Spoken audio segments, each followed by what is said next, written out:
Sandra, por favor. Bienvenido, candidato Iván. Siéntese, por favor. Dale. Muchas gracias. Estamos en este pequeño grupo esperándolo, así de que muy bienvenido al Congreso de Camacol. A usted y a todo el equipo que lo acompaña, muy bienvenido. Yo nuevamente, y lo voy a hacer más de manera simbólica, le voy a entregar el documento de las propuestas de Camacol que usted ya tiene y que tiene su equipo de campaña con quien hemos venido teniendo reuniones. Y lo único que quiero decirle es, con este documento, con las propuestas que están en este documento, si logramos incorporarlas en el próximo Plan Nacional de Desarrollo, el país, le podemos garantizar 3 cosas al país. Un crecimiento del 10% promedio anual de la inversión del sector edificador durante el próximo cuatrenio. Puede tener el país la certeza que tendremos entre 0.8 y 1 punto porcentual adicional de crecimiento económico, y puede tener el país la certeza que generaremos 140.000 empleos adicionales por año entre construcción y actividades inmobiliarias. Le entrego el documento y las preguntas serán sobre esto. Muy bienvenido, candidato.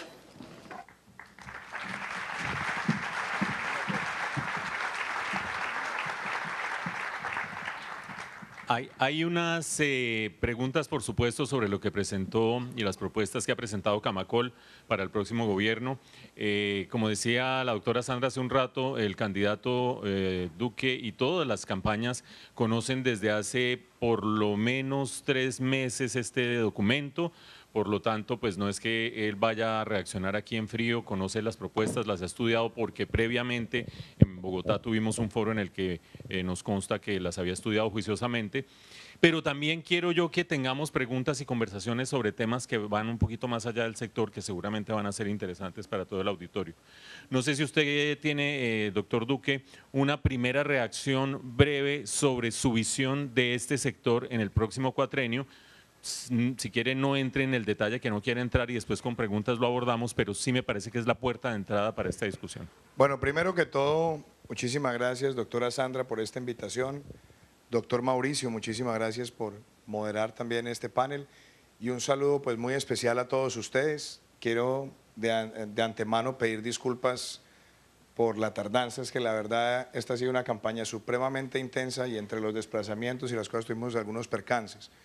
Pero vengo a ratificar mi compromiso con un sector que yo considero vital para el desarrollo de nuestro país. Estuvimos hace unos meses en un foro, en un debate que tuvimos en Bogotá, y creo que hoy es la oportunidad para ratificar mensajes que yo quisiera dejar posicionados frente al sector. Lo primero, acoger el documento.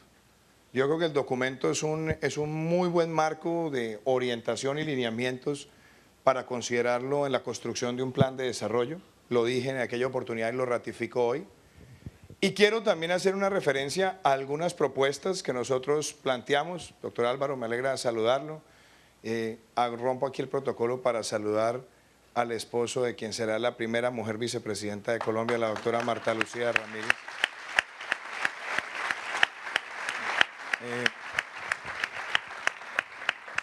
Y temas puntuales, por ejemplo, las cosas que se han hecho bien, mantenerlas y mejorarlas.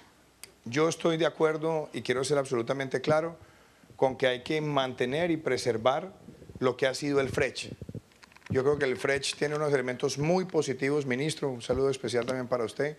El FRECH es algo que le ha servido a Colombia, que debemos mantener, le sirve al país. Y eso es para reconocer lo que han sido buenos diseños de política pública, que me parece que también le dan un gran empuje al sector. Pero tocando el tema del FRECH, hay algo que yo mencioné hace unos meses y hoy también lo ratifico. Los meses que deberían ser de mayor dinamismo para consolidar la contratación de vivienda, como son los meses de enero y febrero, nosotros los hemos venido perdiendo de alguna manera porque nos demoramos siempre institucionalmente como país en el otro sí para el FRECH. Y tenemos un alto índice de desistimientos entre los meses de enero y febrero. Y yo quiero hoy decirles que una de las determinaciones que espero asumir es que los otros sí del FRECH estén aprobados sí o sí en los primeros 5 días hábiles del año y no perdamos esos 35 días que estamos perdiendo en este momento. Segundo tema que me parece importante.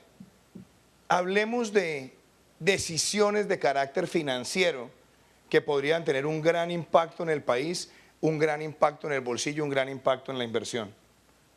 Yo creo que nosotros estamos en este momento en condiciones de hacerle una reforma a la ley de financiamiento de vivienda para que pasemos del umbral de los 20 años que tenemos hoy y tratemos de llevar ese plazo máximo a 30 o 35 años, porque ya tenemos productos que nos permiten desarrollar esto.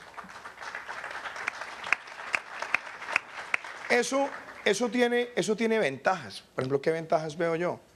La primera, que permite refinanciamientos, pero la otra es que le mejora el flujo de caja a las familias colombianas y le mejora mucho el flujo de caja a las familias de clase media, lo cual libera recursos para la inversión o para inclusive mejorar aún más la vivienda, o inclusive ir hacia viviendas de un poco más de valor y generarle más impacto económico al sector de la construcción. Yo he calculado que si nosotros hacemos eso, podríamos mejorar el flujo de caja de la clase media en casi liberando un 15% mensual. Y eso es un oxígeno muy grande y creo yo puede ser una herramienta importante para reactivar la economía colombiana. Entonces quería también hacer esa referencia. Un tercer elemento que yo quisiera tocar es el Fondo Nacional de Garantías. Hemos calculado que si nosotros capitalizamos el Fondo Nacional de Garantías en cerca de 500.000 millones de pesos, eso nos permitiría bajar el costo de las garantías en cerca de 50 puntos básicos. Y el apalancamiento podría llevar a cerca de 5.7 billones de pesos en cuanto a demanda crediticia para la adquisición de vivienda, que creo que también le daría mucho impulso y realce al sector. Diría otra cosa, una cuarta medida. Y tiene que ver con los famosos ACOC, los arriendos con opción de compra, que es una forma en la que nosotros también tenemos que empezar a llevar a la sociedad para que se convierta en propietaria. Y yo diría que el esquema debería ser la primera etapa, que serían los primeros 24 meses, serían para pagar el equivalente a lo que es la cuota inicial, pagando lo que es la cuota de ahorro, pero que vaya sumando para que se consolide la cuota inicial. Y a partir de ahí se empieza a consolidar la cuota fija para la adquisición de vivienda, tratando de llevar, obviamente con un financiamiento a 30 o 35 años, que lo que hoy se paga de arriendo, en promedio, sea lo que se pague de cuota para ser propietario de la vivienda. Obviamente por haber ajustes hacia arriba, seguramente, pero eso es una forma de darle a la sociedad instrumentos y medidas para ir llevando a Colombia a ser una sociedad de propietarios de vivienda. Yo haría mucho énfasis también en ese tipo de políticas. Le agregaría otra, el mejoramiento de vivienda.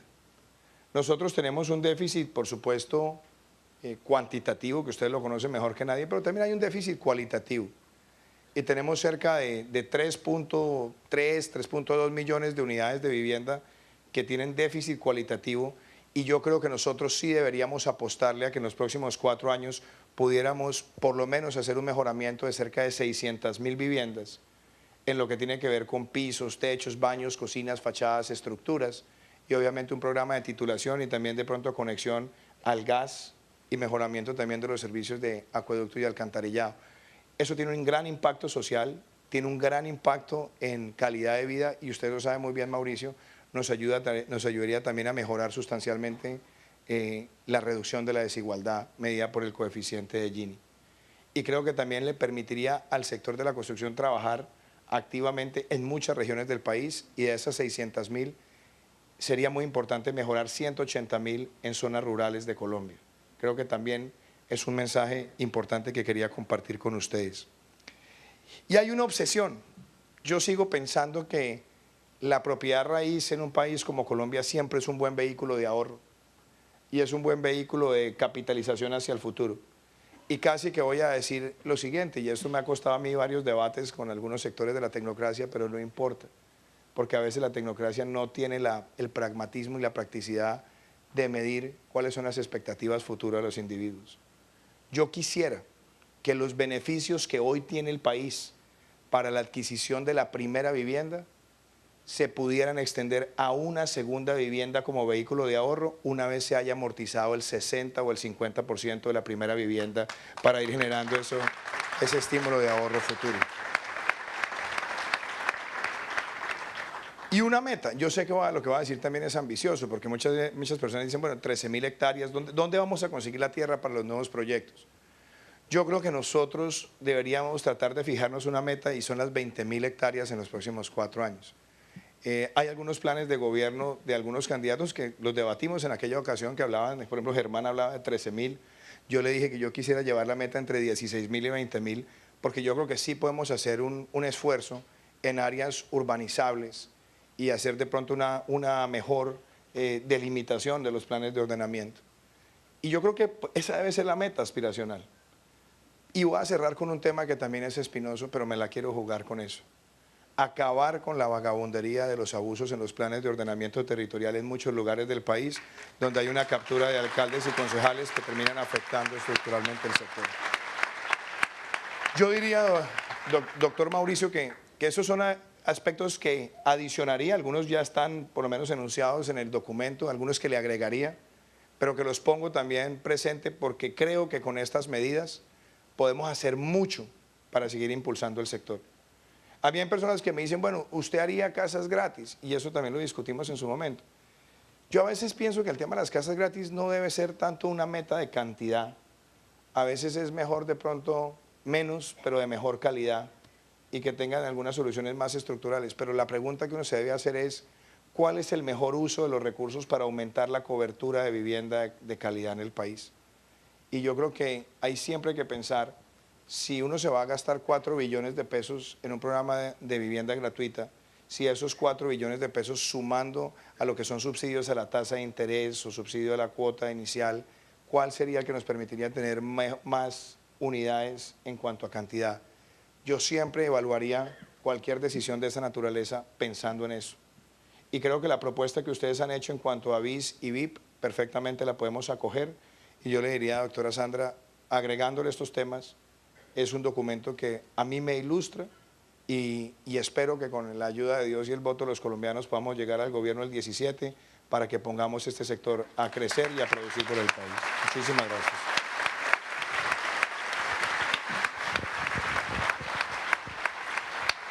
Muchas gracias, doctor Iván. Vamos a empezar a mezclar un poco cosas sectoriales con cosas de otra índole y en una conversación aquí informal, Sandra, mete la cucharada cuantas veces quieras en calidad. ¿No vas a hablar más? No, ¿cómo que no? No, pues sí. Doctor Duque, decíamos cuando estábamos haciendo el preámbulo a esta conversación que el problema fiscal, y ya voy a aterrizar estas propuestas, el problema fiscal es ineludible y las soluciones al problema fiscal son inaplazables. Y decía yo, como cosecha propia, lo he oído a usted y hemos discutido en varios foros de las propuestas suyas, que una de las propuestas que tiene usted en su plataforma económica en cuanto al ajuste fiscal es reducir los gastos innecesarios del gobierno. Creo yo que como un reconocimiento de la macrocefalia que tuvo el Estado en general con la bonanza minero-energética. Y también decía yo que en la encuesta de Latino Barómetro, Colombia aparece en toda América Latina sorprendentemente como uno de los países donde un mayor porcentaje de personas dice yo he recibido ayudas del Estado en el último año.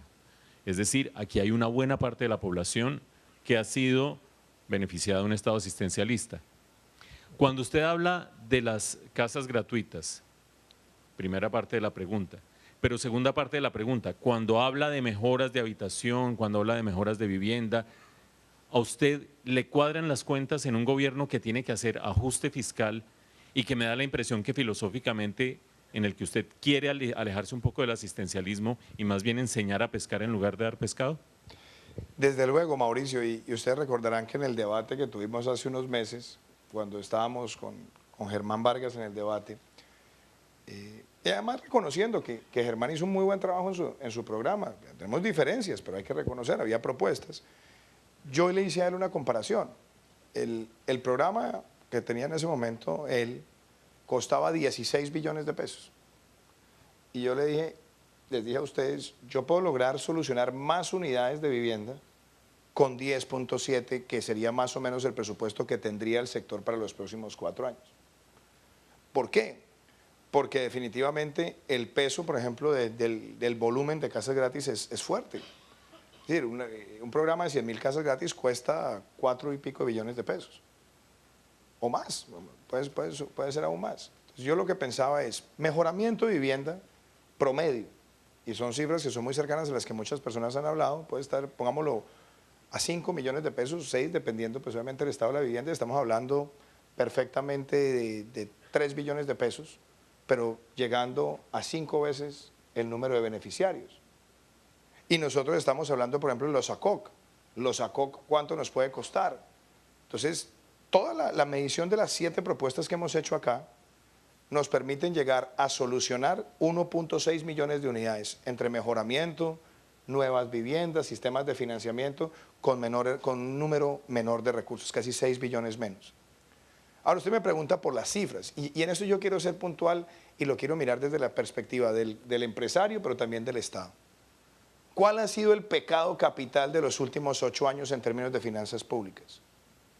Lo primero, no haber ahorrado para la época de las vacas flacas y habernos sentido que estábamos nosotros en Arabia Saudita, y no. Nosotros tenemos reservas para menos de 7 años, el 70% de los campos petroleros del país producen menos de 1.000 barriles día, y entonces empezamos a tener una bonanza donde el precio del petróleo estaba más de $100, y en lugar de ahorrar para la época de las vacas flacas, le hacíamos trampa a la regla fiscal porque tomábamos todas las utilidades de Ecopetrol y las terminábamos usando para usar gastos permanentes. Entonces, gastos permanentes incrementales con una bonanza transitoria de un producto para el que no somos autosuficientes es una bomba de tiempo. Se cayeron los precios del petróleo y viene el segundo error. Cambiemos petróleo por impuestos. ¿Impuestos a quiénes? A las empresas y a los consumidores, en momentos también de alta inflación. Entonces las empresas se resintieron y obviamente los consumidores también, y la economía empezó en un ciclo de desaceleración muy pronunciado. Si ustedes me preguntan a mí cuál debería ser la estrategia, y voy a decir cosas como esta. El recaudo en Colombia entre el año 2002 y 2010 pasó de 35 a 70 billones de pesos. Y entre el 2010 y el 2018 creció de 70, más o menos 75, a 140. Crecimos el recaudo, hicimos un gran esfuerzo y aún así era insuficiente. En los últimos 4 años el presupuesto pasó de 199 billones a 236 billones de pesos. Esos son casi 4 puntos del PIB, en momentos donde se nos está cayendo la principal fuente. Y no lo invertimos en lo que era sustancialmente estratégico para detonar más inversión. Entonces, definitivamente mi propuesta es muy clara. Yo necesito eliminar los gastos innecesarios. ¿Dónde están? Tenemos un país que se ha gastado 700.000 millones de pesos año en publicidad y en eventos. Tenemos más de 14 agencias de responsabilidad vertical nuevas sumadas a las unidades administrativas especiales que nos cuestan 11 billones de pesos al año. Tenemos una enorme duplicidad de funciones y un Estado que ha venido creciendo la nómina en la rama ejecutiva en más de 27.000 cargos en los últimos 4 años. Entonces sí tenemos que tomar ahí una decisión. Y la otra cosa, que nosotros nos pongamos la meta de reducir la evasión de renta y de IVA en un 50% en los próximos 4 años, 12.5% por año. Todo eso nos genera un ahorro de más de 30 billones de pesos. ¿Qué es lo que estoy diciendo yo? Un punto de renta nos vale 1 billón. Un punto de IVA nos vale 2.6 billones. Un punto del 4 por 1000, 1.5 billones de pesos. ¿Cómo reactivamos esta economía? Y en eso quiero ser claro y nos toca además hablar con mucha crudeza. Hay que bajarle el impuesto de renta a las empresas medianas, pequeñas, grandes y micro para que tengan más capacidad de inversión y más capacidad de generación de empleo. Si no tomamos esa decisión, no vamos a reactivar el sector privado y me la quiero jugar en esa línea.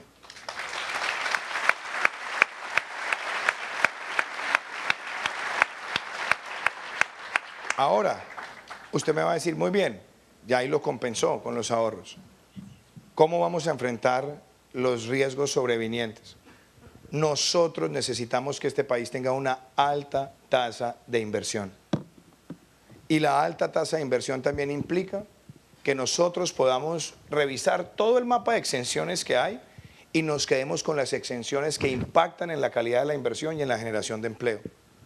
Y uno de los sectores que ha tenido esquemas de exención, sobre todo de las personas naturales para la compra de vivienda, ha sido este. Y yo creo que los resultados son más que probados del beneficio que tienen para la economía nacional. Entonces creo que ahí nosotros también debemos mantener estos en los sectores de alto impacto económico. Entonces las cuentas a mí me dan. Por supuesto, Mauricio, sería yo irresponsable si le digo que las cosas son soplar y hacer botellas. No, vamos a tener que llegar al Congreso con una reforma fiscal seria en materia de gastos y en materia de ingresos. Y mi último mensaje es la simplificación. Y aquí voy a tocar temas que al sector lo afectan. Aquí hay muchos constructores que les toca pagar anticipos del impuesto de rentas no causadas, afectando sus flujos de caja. Aquí hay muchísimos constructores que tienen que demorarse 14 meses para que les devuelvan impuestos a los cuales tienen derecho y tienen que ir al banco a endeudarse el 1% mensual mientras le devuelven los impuestos. Aquí hay constructores que tienen que estar pagando una renta presuntiva del 3.5% cuando en el mundo está llamada a desaparecer. Y lo que es más triste, no se puede descontar el 100% del IVA que se ha invertido en bienes de capital. Nosotros necesitamos ahí hacer una serie de reformas para darle al empresario el sentido de que el Estado no lo va a seguir viendo como una vaca lechera que lo ordeña, sino que lo ve como su socio para la inversión y la generación de empleo permanente en el país. Muchas gracias, doctor.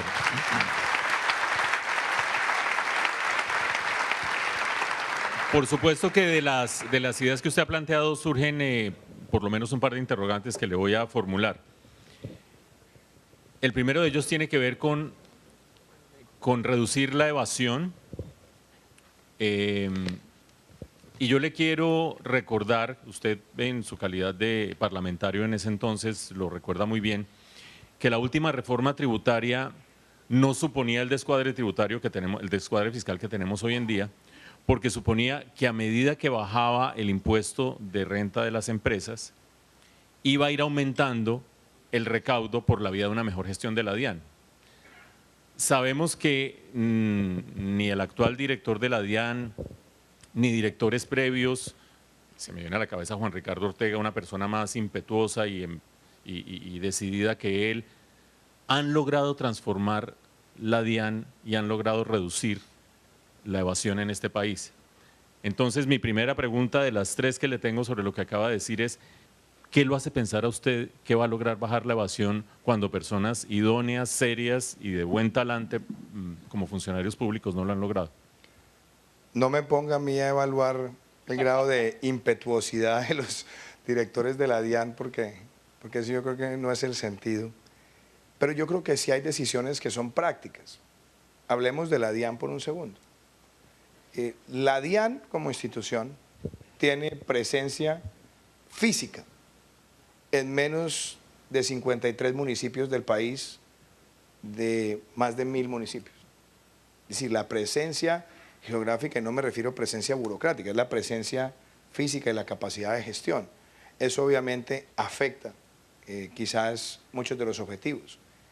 El segundo, la DIAN tiene una densidad de oficial de fiscalización con respecto al número de contribuyentes más baja que la de México, más baja que la de Chile, más baja que la SUNAT del Perú.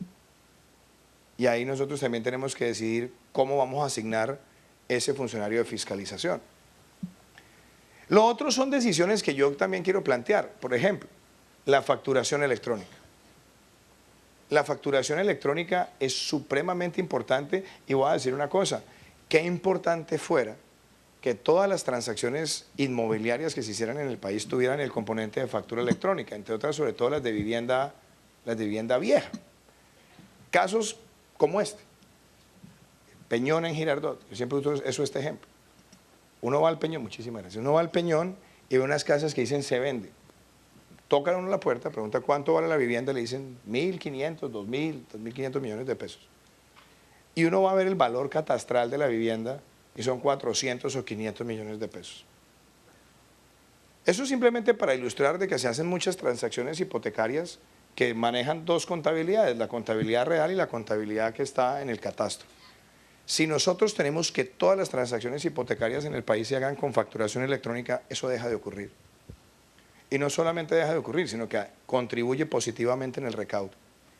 Y lo mismo en lo que tiene que ver con facturaciones transversales entre distintos sectores. La facturación electrónica también nos permite monitorear movimientos contables atípicos y mejorar la capacidad de fiscalización. Entonces, definitivamente yo creo mucho en la factura electrónica, creo también en el manejo de Big Data para mirar movimientos contables atípicos y creo también en el mejor uso y asignación del personal de fiscalización. Yo he dicho, bajémoslo en 50% la evasión de renta y de IVA. Para que ustedes se ilustren, la evasión de renta y de IVA al año son 40 billones de pesos. O sea que esto no es una decisión de a ver si somos capaces. Pongámonos por lo menos la meta de bajarla en el 50% al 2022 y con una meta anual 12.5%. Quizás va a ser más duro entre el 2018 y el 2019, pero tenemos que fijarnos esa meta y yo creo que la combinación de estas 4 herramientas nos permiten que esa meta sea creíble, Mauricio. Doctor Duque, en ese contexto de esas medidas fiscales y tributarias, entre estas 2.000 personas que hay en este salón, hubo un fervoroso aplauso cuando usted anunció reducir el impuesto de renta o reiteró que piensa reducir el impuesto de la renta a las empresas. Pero cada una de estas 2.000 personas tiene un doble sombrero porque también es persona natural. ¿Cuál es su propuesta tributaria para las personas naturales? Porque usted, que es un juicioso economista, ha visto que los juiciosos economistas suelen decir a bajarle el impuesto a las empresas, pero a subírselo a las personas naturales. Bueno, antes de eso, déjeme, yo le complemento la primera propuesta con otra. Y son impuestos ocultos que tienen que pagar los empresarios. Que nadie los mira como impuestos, porque obviamente estamos hablando de que son normas estatales. Pero yo quiero hablar de la cantidad de ventanillas a la que está expuesta o está expuesto una empresa o un empresario del sector.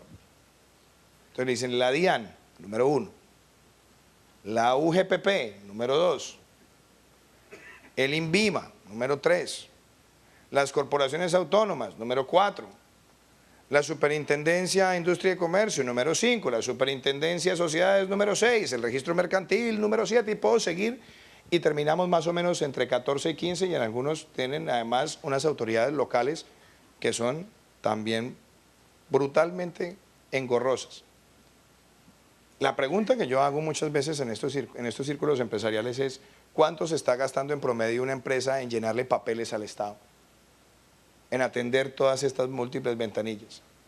Yo espero en el primer año de gobierno que hagamos hecho un muy buen arqueo de todos esos trámites y ventanillas que además son separadas y nos pongamos en la tarea de eliminar trámites innecesarios y crear la ventanilla única de comercio y emprendimiento digital para facilitar un solo punto de entrada del empresario con el Estado y bajarle ese costo que termina siendo una afectación también en la forma de hacer negocios.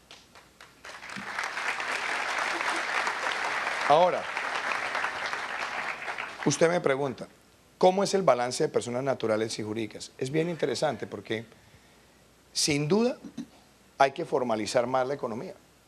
O sea, nosotros tenemos en Colombia menos de 2.4 millones de declarantes de renta, cuando un país como España, que tiene la misma población de Colombia, tiene 21 millones. Entonces hay que hacer un esfuerzo de formalización. Pero a mí lo que me da miedo es cuando escucho el discurso fríamente tecnocrático que dice, ah, bueno, entonces bajémosle a las empresas, pero entonces a las personas naturales bajémosles el umbral a partir del cual empiezan a pagar renta. Y entonces, ¿dónde terminamos empezando a golpear? La clase media emergente o la clase media que da un poquito más de salto. Entonces, cuando le pongo el impuesto ahí, ¿dónde empiezo a afectarle el gasto? Le empiezo a afectar la compra de vivienda. Le empiezo a afectar el pago de la salud prepagada.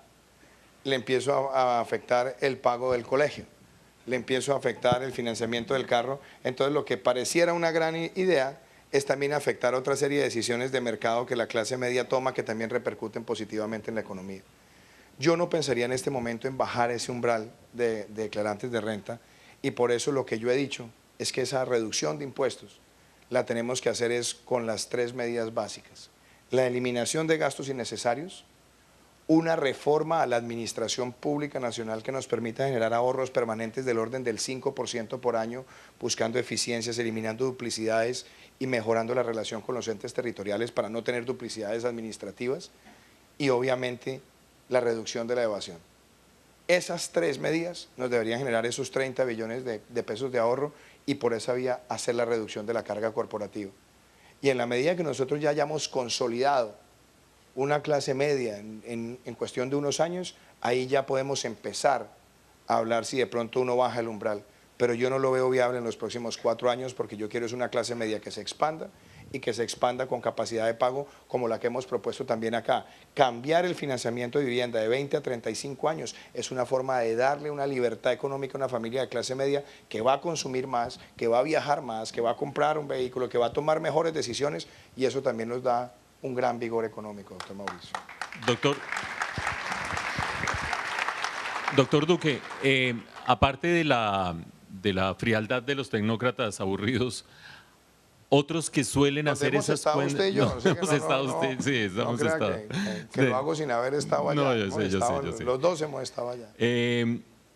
Otros que tienen esa misma calculadora tan afilada son las calificadoras de riesgo. Recuerdo que cuando salió el primer programa de gobierno que en un documento impreso planteó la reducción de impuesto de renta, que fue, y usted me corregirá si no fue así, de la campaña de Germán Vargas hace varios meses, uno de los primeros documentos que sacó. No es por chicanear, pero yo lo dije un año antes, pero... Sí, pero digamos en el documento oficial de la campaña, una calificadora de riesgo inmediatamente manifestó su preocupación al respecto. ¿Usted ha tenido oportunidad o parte de su equipo de hablar con calificadoras de riesgo acerca de lo que representa esta propuesta de estos 3 componentes que usted menciona para mejorar las finanzas públicas? Sí, yo empezaría por decir una cosa. La crítica de las calificadoras a la propuesta de Germán no era por eso. O sea, no era solamente el tema de la reducción del impuesto de renta, era la combinación de una serie de reducciones de impuestos que sumadas sí eran bastante agresivas. Y lo que nosotros tratamos de decir desde el primer momento es concentrémonos primero en la renta corporativa, en la simplificación, pero al mismo tiempo en revisar las exenciones, porque las exenciones en Colombia cuestan mucho. Entonces teníamos que mirar qué exenciones se quedan y cuáles se van. Y las que se van son las que no tienen impacto ni en un aumento de la inversión ni en un aumento del empleo. Esa debe ser una premisa. Y por eso en las reuniones que yo he tenido con las calificadoras siempre he puesto eso de presente. Estuve en Nueva York hace 6 meses y estuvimos con varias personas de los mercados financieros y lo que yo me concentré en decirles es, mire, la reducción es sobre la base de unos ahorros permanentes y les mostré cuál es la agenda. Y lo otro es que uno de las calificadoras lo que tiene que llevar es la conversación a que no haya sorpresas. Y en la medida que nosotros nos comprometamos con la regla fiscal, a cumplirla, a hacerla más transparente, que además es otra decisión que vamos a tomar, y yo creo que ahorita que los precios del petróleo están mejorando, lo que no podemos es volver a cometer el error del pasado. Nosotros deberíamos esterilizar por lo menos el 50% de los ingresos de esa renta para que sean ahorros permanentes y los tengamos listos para los momentos de las vacas flacas, no gastárnosla. Son señales que también las calificadoras van a ¿Hay una propuesta concreta al respecto de un fondo de ahorro? Yo la he planteado siempre, entre otras cosas voy a decir esto, la regla fiscal no contempla, por ejemplo, las vigencias futuras no la contempla la regla fiscal. Y la regla fiscal no reconoce que las vigencias futuras son deuda, una forma de deuda. Y necesitamos también ser transparentes en eso. La regla fiscal no contempla los costos litigiosos, la cantidad de costos litigiosos. Y la regla fiscal tiene también un elemento engañoso y es la forma en la que se calcula el precio del petróleo, que es la fórmula 414. Los 4 años anteriores, el año en vigencia y lo que uno espera para los 4 años futuros. Entonces eso siempre es una válvula para inflar las cifras. Yo creo que la regla tiene que mejorarse en eso, en ser cada vez más transparente, más rigurosa, no convertirse en una excesiva camisa de fuerza, pero que por lo menos las calificadoras vean que sí hay una voluntad de que los ingresos petroleros no se van a gastar todos, no se van a feriar todos, se van a ahorrar, y lo que se gaste, y eso es bien importante, no puede ir para gasto corriente, porque es un ingreso que nosotros no lo tenemos de manera permanente. Y eso debería irse es a inversión que genere formación bruta de capital. Y aquí hay una cosa que también me parece importante que el país la sepa. El 60% del presupuesto de inversión, no dicho por mí, dicho por el Ministerio de Hacienda, no va para inversiones económicamente productivas. Quiere decir que es presupuesto de funcionamiento disfrazado de inversión. Esas son modificaciones que también debemos hacer en aras de la transparencia.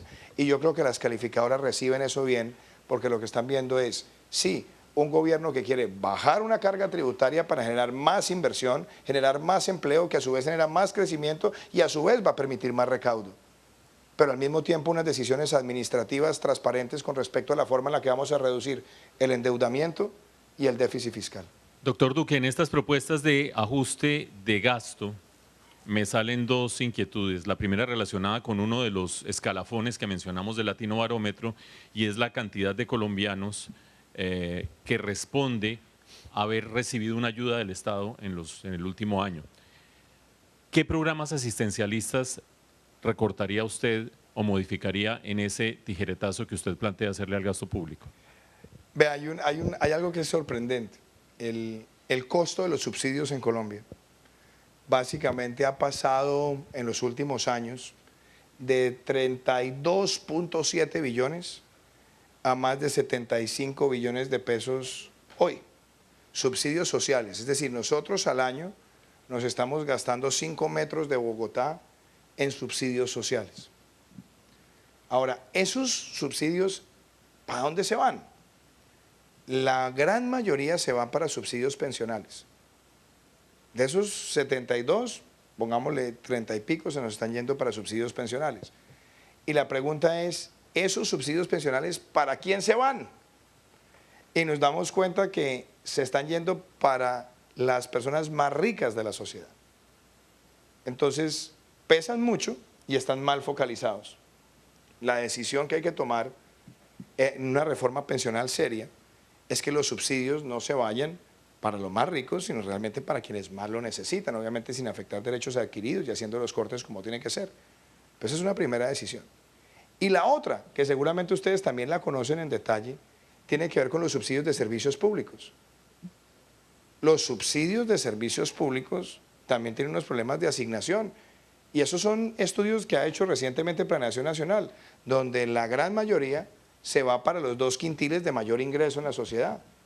Hay una dispersión, no estamos asignando bien, de pronto no estamos mirando puntualmente quién es el receptor. Y los otros ya son otro tipo de programas, en cuyo caso también creo que nosotros deberíamos focalizar mejor. Yo creo que Familias en Acción es un gran programa, pero Familias en Acción también tiene que tener el ímpetu de llevar las personas al ingreso autónomo. Y eso viene producto de la formalización laboral. Pero de nuevo, ¿quién formaliza? Las empresas. ¿Y las empresas por qué no formalizan más? Porque están asfixiadas por impuestos. Entonces, cuando usted tiene las personas en los subsidios y los quiere sacar al ingreso autónomo, usted se encuentra con la misma talanquera de la asfixia tributaria y regulatoria de quienes son los formalizadores por excelencia en la economía. Entonces, las dos cosas deben ir de la mano, la eficiencia del programa de subsidios y también cómo vamos a llevar las personas al ingreso autónomo generando el empleo formal en el sector privado, y para ello también tenemos que tomar las decisiones regulatorias que hemos planteado acá. Siguiendo el orden de las grandes cifras que usted plantea, buena parte de los subsidios hacia pensiones de las personas más pudientes de este país, y que en grosso modo las cuentas dan que la cuarta parte de los impuestos que todos nosotros pagamos se van a pagar esas pensiones altas. Hay 3 grandes grupos: maestros, militares y magistrados de las altas cortes. ¿Cuál de estos 3 escenarios prefiere usted? ¿Tener que encarar un paro de FECODE habiendo bajado las pensiones de los maestros? ¿Tener que negociar con las Cortes su propuesta que ha estado ventilando mucho en las últimas horas de negociar con el sector, no negociar, discutir con el sector judicial modificaciones del aparato judicial habiéndole recortado las pensiones, o tener que ir a condecorar militares habiéndoles bajado las pensiones? Es que yo creo que la discusión, claro, como usted la pone en términos políticos, la evaluación no es dónde duele menos, que eso es lo que normalmente pensaría alguien. Yo creo que un régimen pensional para los maestros en un país como Colombia, si queremos mejorar la calidad de la educación, a mí no me parece que tengamos que cambiarlo. Yo creo que parte de las prebendas que hay que mantener es que los maestros estén dignificados, y parte de la dignificación es que tengan por lo menos una seguridad social digna. Y también lo veo en el caso de la fuerza pública. Ahora, lo que sí tengo absolutamente claro es que nosotros tenemos un porcentaje de megapensiones en algunos sectores que son insostenibles. Denos un par de ejemplos de los que recortaría. Bueno, usted acaba de hablar uno. Y no es un tema ay, voy a afectar a los magistrados, porque además creo que la mayoría de magistrados pues ya están dentro de la categoría de una mera expectativa, entonces no se van a ver afectados. Pero también lo veo en el caso de los regímenes de congresistas, sobre todo regímenes en el pasado. Yo creo que ahí nosotros sí tenemos que, ya no afectar derechos adquiridos, pero poner eso en un plano de mayor homogeneidad. Pero yo no me metería a tocar maestros y fuerza pública, y yo no creo que ahí tampoco esté concentrada la mayor parte de esos subsidios. La otra parte está en que el régimen de prima media, por naturaleza, tiene unas diferencias en la competencia con el régimen de ahorro individual, donde normalmente se pensiona con los ingresos de los últimos 10 años. ¿Y quiénes son las personas que aumentan su ingreso en los últimos 10 años? Pues las personas que han tenido mayor ingreso. Entonces, eso no se puede hacer con una fecha de corte que genere tensiones sociales, pero sí se tiene que hacer con una fecha de corte que sea lo suficientemente razonable para que no tengamos esa competencia entre regímenes y que el régimen de prima media se mantenga, pero se mantenga con una estructura de pilares para beneficiar a las personas que están principalmente con pensiones por debajo de 5 salarios mínimos, y hace que el sistema de subsidios sea mucho más equitativo, Mauricio. Doctor Duque, acaba de hablar usted del Congreso, de los congresistas, del Congreso, y hace un rato hablaba de su idea de reducir gastos superfluos en el Estado. Y ese telón de fondo se lo quiero poner para hablar de una cosa que a mí me sorprendió mucho y sobre la que quiero oír su opinión. Después de la primera vuelta, donde usted triunfó como un candidato de una nueva generación de la política y un candidato con un discurso bastante crítico de muchos vicios de la política tradicional, aparecieron las adhesiones. Y cuando lo que a mí me sorprendió mucho no es la lógica de la política colombiana, que la conozco bien, es la foto. O sea, la foto es horrorosa. Yo uso ese adjetivo, no lo va a usar usted. De verlo a usted, el candidato joven contra los vicios de la política y demás, con 5 congresistas por acá, 5 líderes políticos por allá, que encarnan lo más antiguo, tradicional y pernicioso de la política nacional. Mis preguntas son 2. Una,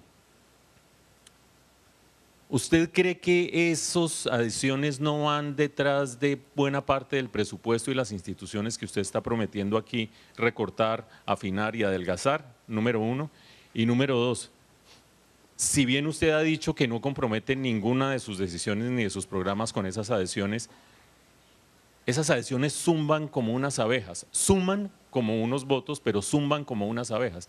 ¿Qué le dicen todas estas figuras que le estoy diciendo? Pues a ver, primero empecemos por una cosa que a mí me parece importante, y es, nosotros no estamos cambiando ni los principios, ni el programa, ni lo que queremos para el país. Pero a mí sí me parece importante darle al país un mensaje de unidad, de querer unir a Colombia, de querer superar la polarización, de querer pasar de las cosas que nos dividen a las cosas que nos unen, y mostrarle al país que somos capaces de articular una coalición lo suficientemente amplia de muchos sectores. Porque es curioso, muchas personas en la campaña nos atacaban, es que ustedes son polarizadores.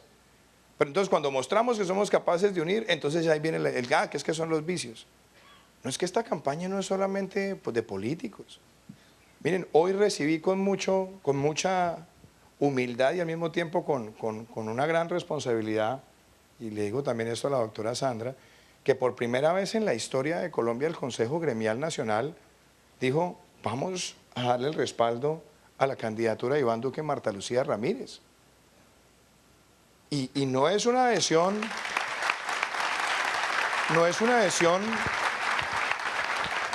buscando nada, distinto a decir, es un programa de gobierno que le conviene a Colombia.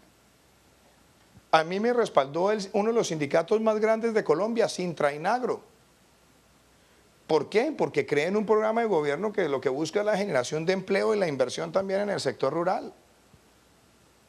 A mí me ha respaldado la Federación de Víctimas de las FARC porque ve que hay una consistencia en nuestro discurso con respecto a la atención de una población que ha sido dejada atrás.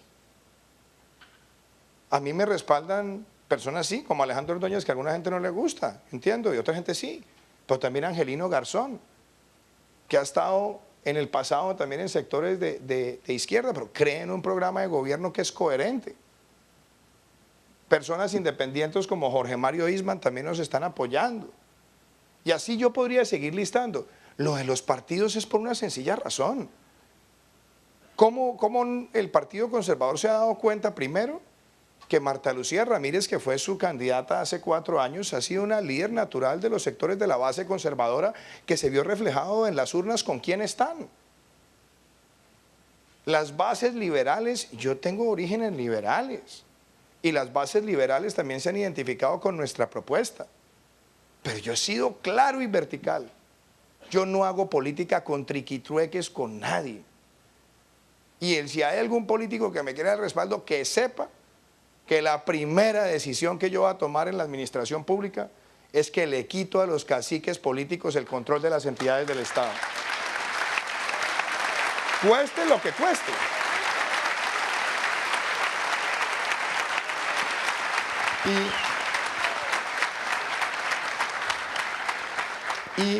Y otras cosas que también son importantes, Mauricio. Yo he dicho, la coalición tiene que ser con la ciudadanía, por la ciudadanía y para la ciudadanía.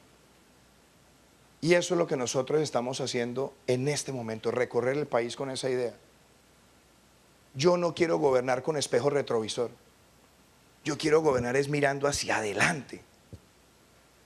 Yo no quiero llegar a la presidencia para perseguir a nadie ni con ánimos de venganza con nadie. Lo que vengo es a plantear desde una nueva generación una visión de gobierno donde también se los quiero compartir. Yo quiero que acá llegue una nueva generación a gobernar que no esté con el baúl del carro lleno de esqueletos, lleno de rencillas políticas, lleno de agravios políticos, sino que venga es a concentrarse en lo mejor para el país. Quiero un gabinete que más que representar partidos o grupos políticos represente la diversidad regional del territorio, que sea un gabinete técnico y con conocimiento. Yo quisiera que fuera 50% conformado por mujeres también y que nosotros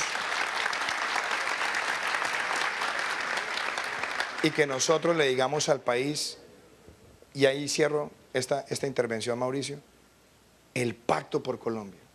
Yo quiero un pacto por Colombia. Y es sí, tendremos diferencias en muchos temas y quizás serán insalvables, pero pongámonos de acuerdo porque va a ser un gobierno de 4 años y eso lo digo con total claridad. No voy a buscar bajo ninguna circunstancia, ninguna modificación, ya las cosas están como están, será de 4 años y espero que haya una reforma fiscal, una reforma a la salud, una reforma a la educación, una reforma a la justicia, una reforma pensional y una reforma institucional para derrotar la corrupción que nos una, e invitaré a todos los sectores productivos, sociales y políticos a que nos pongamos a sacar ese pacto y que en el primer año de gobierno nos sintamos orgullosos como colombianos, que en medio de las diferencias fuimos capaces de entregarle al país esas decisiones de Estado de largo plazo. Gracias, doctor Iván.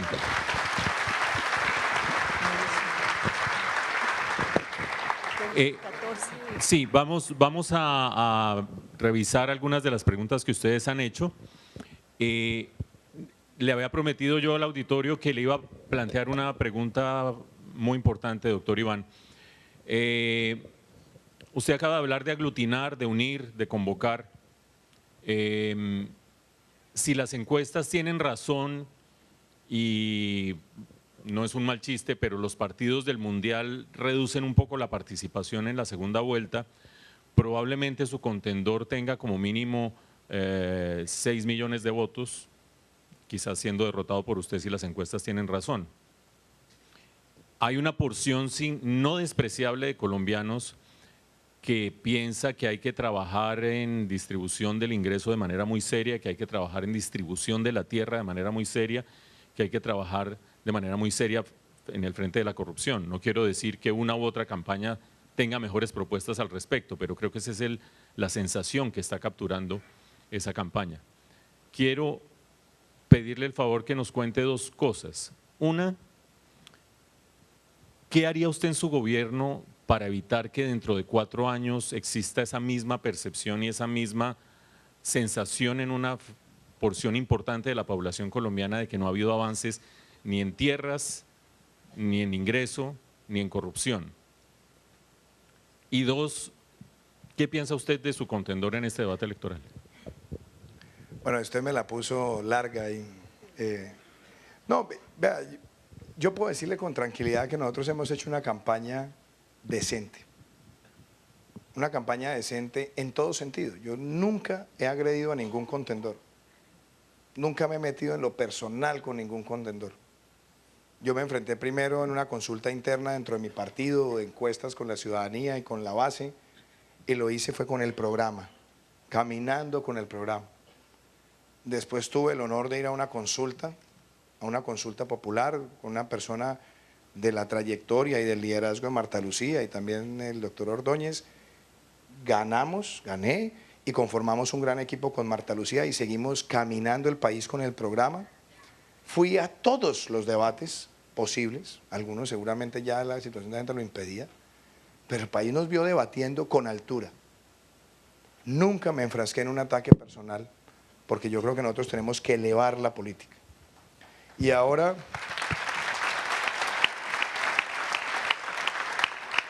estamos ya en esta fase final. A mí lo que no me gusta son los discursos maniqueos. Allá están los corruptos y aquí estamos los buenos. Esos discursos maniqueos no me gustan. Y mucho menos cuando son inconsistentes, porque entonces van y piden respaldo del partido con el que Samuel Moreno se robó Bogotá y entonces ahí sí ya eso ya no entra en el discurso. A mí esas cosas así me parece que son a veces hasta hipócritas. Y yo lo que creo es que la discusión que hay hoy sí tiene que ver sobre el modelo de país. Primero, la justicia social aquí no es patrimonio de uno y no es patrimonio del otro, porque es que la esencia de nuestro programa, la esencia de mi programa es equidad. Legalidad más emprendimiento igual equidad. La equidad es el objetivo, pero la equidad no se crea por decreto. Y los experimentos en América Latina de creer que la equidad se hace por decreto ya sabemos dónde terminan. Y a mí no me gusta tampoco ese discurso arrogante, autoritario, del que va diciendo este sector sí, este sector no, este sector sí, este sector no, porque eso también ya sabemos dónde termina. A mí no me gusta ese discurso de la expropiación disfrazada de perorata, que dice, no, eso es improductivo, entonces le va a poner impuestos, impuestos, impuestos hasta que ya no lo pueda pagar y en ese caso se la compro al precio que yo quiera. Eso se llama expropiación. Entonces, esas son diferencias marcadas. La justicia social no se crea con discursos de odio de clases. La justicia social no se crea fomentando una fractura entre empleadores y empleados. Yo tengo una visión de la equidad que empieza con el respeto por las libertades económicas, porque haya las condiciones para que cualquiera que quiera tener una micro, una pequeña, una mediana y una gran empresa lo pueda hacer de manera vigorosa y que el Estado lo deje de ver como una vaca lechera y lo veas como el socio para el desarrollo, para que el país progrese. Yo creo además en una política social que cierre brechas y por eso tenemos una política en materia de educación, en materia de salud. Y esta política de vivienda que he compartido es justamente para eso, para que esta sea una sociedad de propietarios. Entonces, bienvenido el encuentro sobre la política social. La lucha contra la corrupción, yo también la voy a decir. Ay, Dios mío, cómo se rasgan las vestiduras. Yo tengo una agenda de lucha contra la corrupción, pero entonces que no venga la hipocresía de creer que secuestrar no es corrupción, que reclutar niños no es corrupción, que sembrar minas antipersonales no es corrupción, porque eso también es corrupción. Y el partido que viene con la larga trayectoria de esa corrupción, ahí los está apoyando. Entonces, todas estas son diferencias que se han ventilado en los debates y se van a ventilar. Pero yo creo que, claro, en aras del Pacto por Colombia tenemos que hablar todos. Pero tenemos que hablar es con espíritu constructivo. No con el espíritu que el acuerdo sobre la fundamental es si gobierno yo pero si es el otro, entonces salgo a destrozarlo desde el primer día. Eso no. Yo les digo, yo no estoy ni con ánimo triunfalista, ni estoy de jolgorio. Yo una de las cosas que he mantenido en esta campaña, en cada una de las victorias que hemos alcanzado, cada victoria me tiene que hacer más humilde para seguir trabajando en el terreno. Y eso es lo que vamos a hacer. Y eso es lo que vamos a hacer hasta el 17 de junio. Y voy a decir una cosa. El 27 de mayo, cuando tuvimos esa victoria, a mí me pareció importante enaltecer el trabajo de los otros candidatos y lo hice en el discurso. Le reconocí a cada uno de ellos los aportes que le habían hecho a la campaña y yo creo que es allí donde tenemos que poner esto.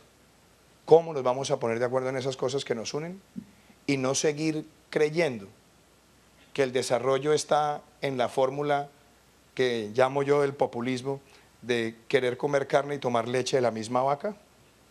Todo gratis, acabando las fuentes de ingreso de la nación. Yo seguiré defendiendo con argumentos las libertades económicas como el camino del bienestar en Colombia, Mauricio. Muchas gracias, doctor Iván.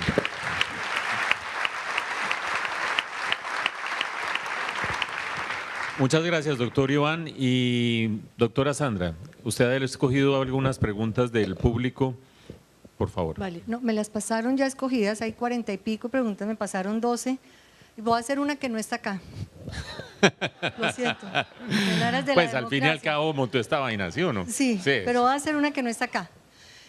Últimamente no quiero decir que sea un tema, pero sí, y lo planteé hoy en la presentación, y acá hay varios funcionarios, candidato, tenemos unas enormes dificultades, y esto lo podrá oír de otros sectores. Nosotros en particular tenemos graves dificultades con el tema de la estabilidad jurídica, o más bien, de la inestabilidad jurídica.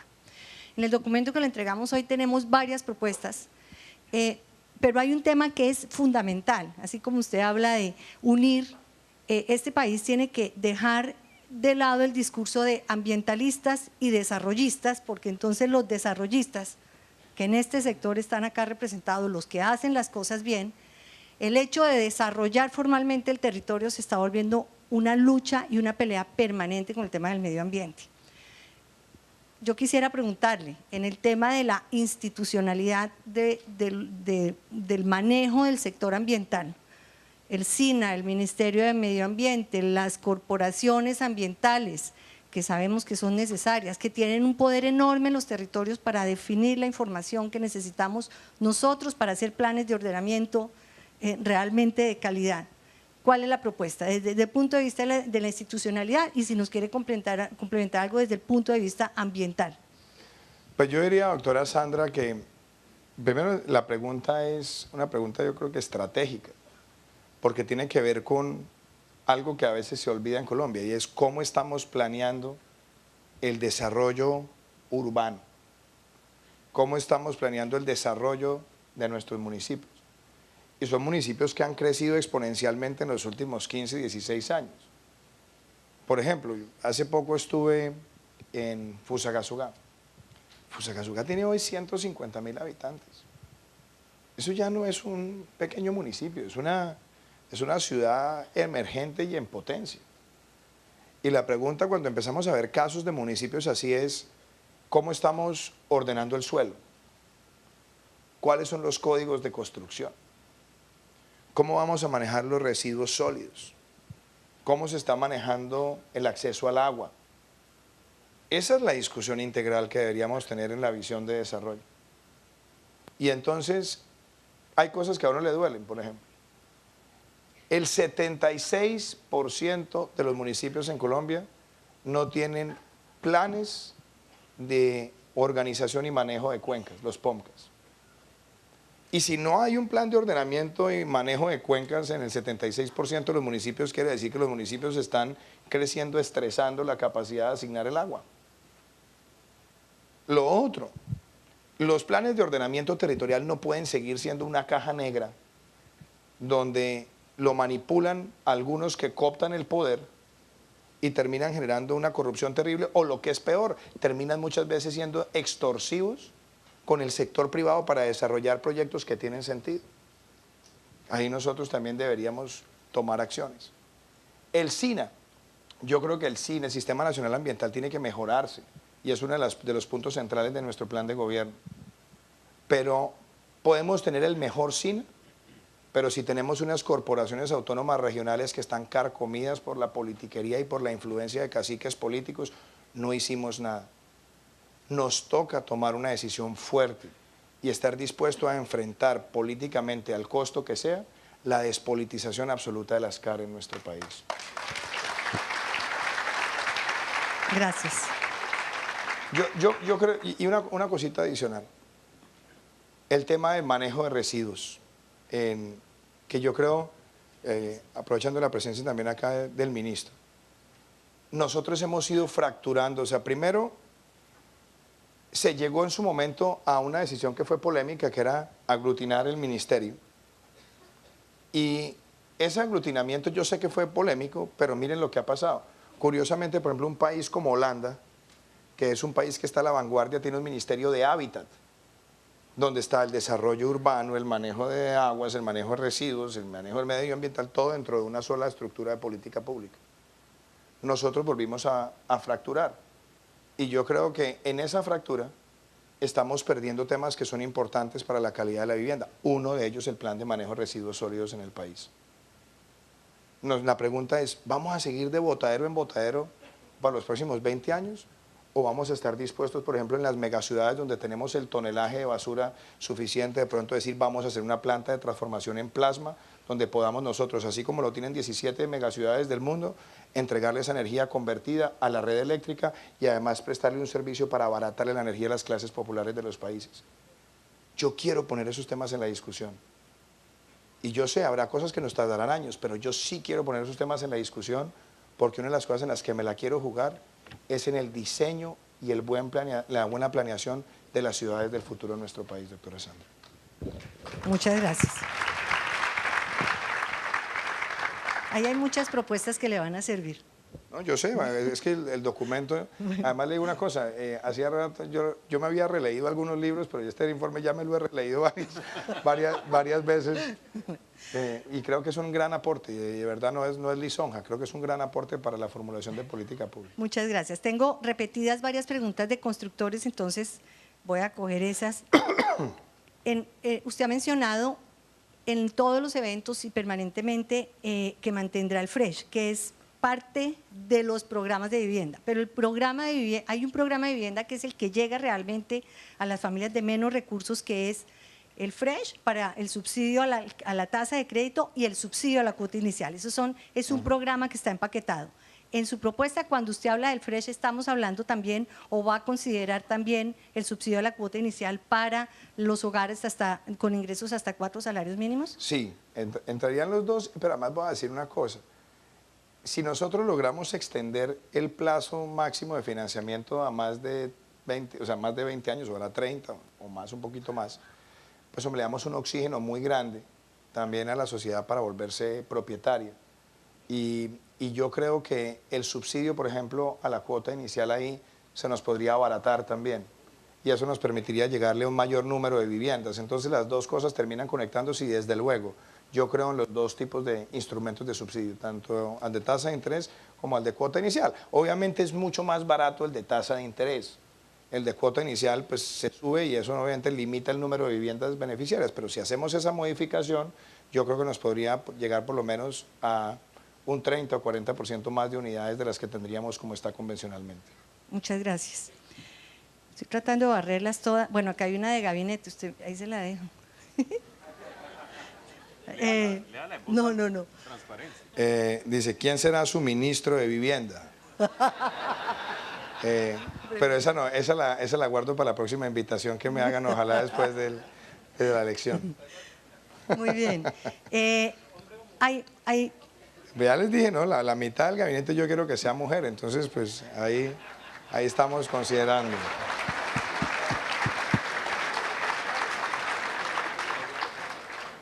Usted ya dijo esto, pero digamos que lo dijo y tácitamente quedó expresado cuando habla de las exenciones que se mantendrían en una reforma tributaria. Nosotros no solo tenemos como sector los beneficios para que puedan comprar los colombianos, exenciones, más bien beneficios, sino que además tenemos unas exenciones en impuesto de renta para producir vivienda de interés social, muy discutida en la última reforma tributaria. El gobierno finalmente decidió mantenerlas y eso nos ha permitido construir vivienda. En una reforma tributaria, ¿mantendría usted las exenciones de impuesto de renta para la vivienda social y la renovación urbana? Sí, y con un argumento, es que ese día en el debate que tuvimos en Camacol, ¿qué fue interesante de la discusión? Mauricio se acuerda de esto. La discusión era qué es lo que se quiere, que solamente concentrarse en el beneficiario o concentrarse también en el sector como motor. Si uno está pensando solamente en el beneficiario, pues claro, uno siempre va a tratar de buscar un programa social que le llegue a la base de la pirámide. Pero el tema es que la vivienda de interés social, desde el punto de vista ya orgánico del sector de la construcción, no es necesariamente el que genera más, el que demanda más valor del sector, porque entonces el constructor tiene que estar pendiente en detalle de todas las estructuras de costos. Cualquier pequeña modificación significa de pronto perder el margen. Entonces lo que uno tiene que pensar es, sí, mantener esos programas que ayudan socialmente, pero también buscar los programas que le ayudan a la construcción como un todo para que sea dinámica, para que jalone el resto de sectores. Entonces, así como yo pienso mantener esos programas para la base de la pirámide, es tan importante lo que les dije a ustedes, bajarle el costo a la garantía para que podamos tener un mayor apalancamiento y haya mayor demanda de crédito que repercuta en todo el sector. Y también la decisión de ampliar el plazo máximo de financiamiento. Es que ampliar el plazo máximo de financiamiento de 20 a 30 o 35 años le representa al sector una oxigenación brutal, porque no solamente puede haber refinanciamiento, sino que adicionalmente puede detonar una mayor demanda por vivienda, y eso obviamente le permite al sector no solamente crecer aceleradamente, sino repercutir en el resto de la economía. Entonces yo pensaría en la combinación de las dos herramientas, pero yo veo muy difícil que la rentabilidad para los constructores sin esas dos exenciones pueda ser realmente beneficiosa estructuralmente para el sector, por eso las mantendría. Muchas gracias. Bueno, acá hay una, la voy a leer, es de una representante de la Cámara, Juanita Gobertus, que está acá. ¿Dónde está Juanita, que no la había visto? Las otras son todas de constructores, no he leído los nombres, pero menciono a Juanita sino porque además bienvenida y gracias por asistir, Juanita. En concreto, ¿cuál es su propuesta para que los POT sí integren una visión de largo plazo de la ciudad y su producción no pase por lógicas corruptas como el valor del suelo, sino realmente teóricas?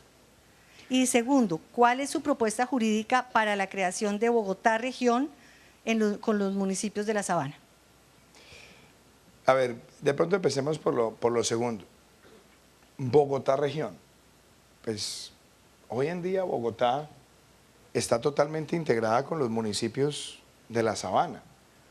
Las decisiones estratégicas de la movilidad de Bogotá en 5, en 10 o en 15 años pasan por Mosquera, pasan por Chía, pasan por La Calera, pasan por Soacha. Entonces, pretender que no haya un mecanismo de articulación a mí me parece que sería una falla. Ahora, hay algo que ha sido muy discutido, por ejemplo, en la gran mayoría de lugares del país, en las capitales también se puede votar por las gobernaciones, pero en Bogotá no. Entonces, quiere decir que hay una especie de aislamiento político entre la decisión de quien debe coordinar con el alcalde. Yo creo que es un tema que vale la pena que en algún momento se discuta, pero no para aislar a los municipios de Cundinamarca o restarles importancia, todo lo contrario, para que las decisiones sean estratégicas también para los habitantes de esos municipios, porque las decisiones que toma Bogotá también pueden significar una mejora estructural de su calidad de vida. Entonces yo pensaría por ahí.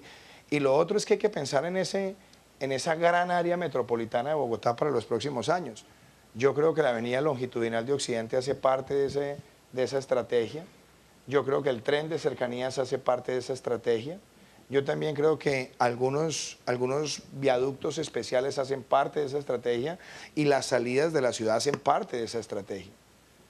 Y yo lo que creo es que tenemos que fomentar unos mecanismos de coordinación que trasciendan más allá de las gestiones de los gobernantes en vigencia. sino que nosotros tracemos la meta hacia el futuro, cuál debe ser esa conectividad y esa movilidad. Por ejemplo, yo lo veo en el caso del Metro de Bogotá. Sí, es muy importante la primera línea y hay que sacarla adelante, y como presidente quiero apoyar la decisión que ya tomó el Consejo y la Alcaldía, y no ahora otra vez estar devolviendo la pita simplemente por la arrogancia de que tiene que ser el que le gustaba al otro. No, señor. Eso tiene que ser lo que ya está aprobado. Pero Bogotá tiene 1.775 kilómetros cuadrados.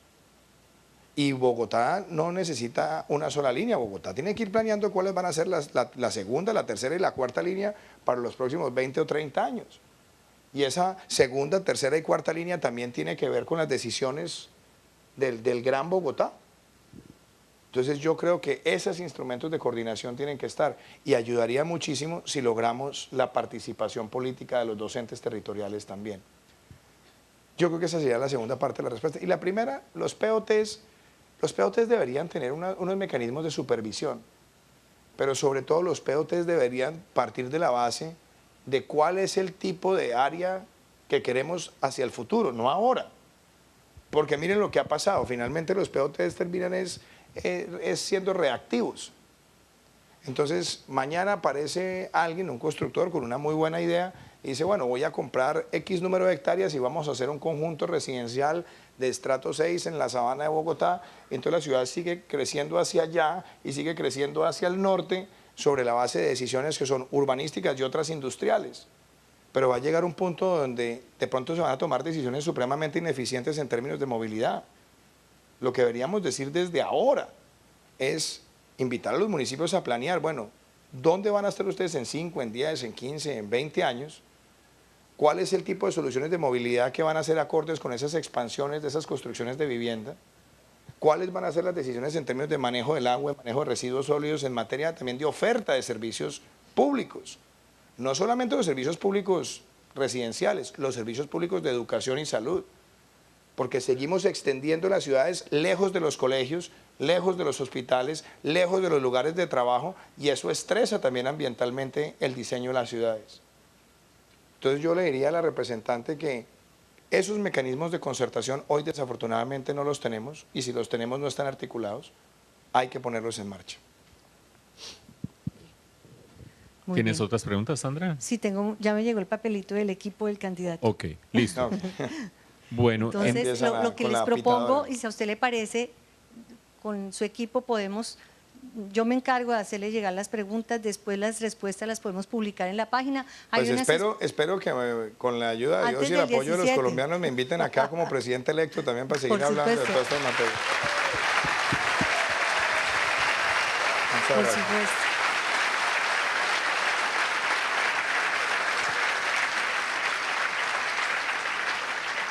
Bueno, muchas gracias, doctor Iván Duque. Quiero darle una última palabra. Usted está teniendo jornadas agotadoras, se ve de buen talante, lo celebro, o sea, nota que duerme en los aviones por lo menos. ¿Cuál es su mejor escenario cuando no puede dormir y lo que se le viene a la cabeza, y su peor escenario cuando no puede dormir? Pues hombre, Mauricio, yo voy a decir una cosa, además con mucha sinceridad y desde el alma.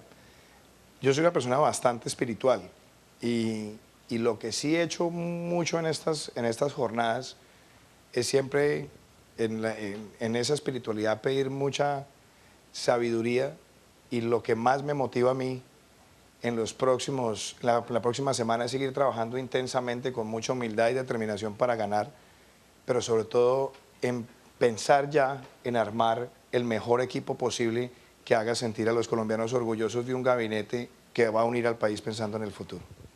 Muchas gracias, doctor Iván. Un aplauso, por favor. Doctora Sandra, muchas gracias.